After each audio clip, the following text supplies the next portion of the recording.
1 নম্বর জিনগত কারণ, জিনের গত কারণে, অর্থাৎ পারিবারিক কিছু সুসাইড অ্যাটেম্পের জায়গা থাকলে সেখান থেকে এটা আসে।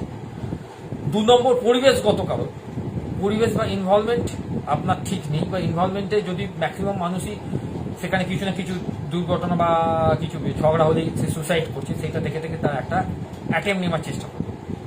3 নম্বর তার মানসিক স্বাস্থ্যের অবনতি, অর্থাৎ মানসিক তার বিকাশটা হওয়ায় কোনো জায়গায় অর্থাৎ তার বাধা হয়েছে এই জায়গাতে।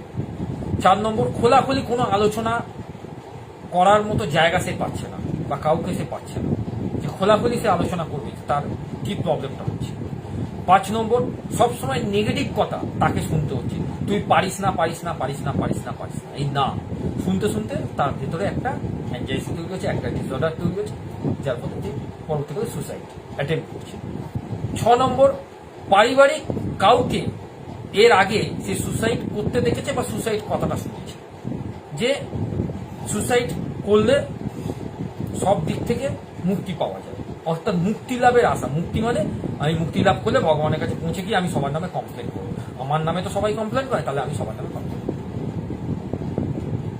অর্থাৎ এই কারণগুলোকে যদি আরো বাড়ানো যায়, আরো বেশি ডিপে যাওয়া যাবে। জাস্ট আমি ছোট করে আপনাদের কাছে ব্যাপারটাকে রাখলাম।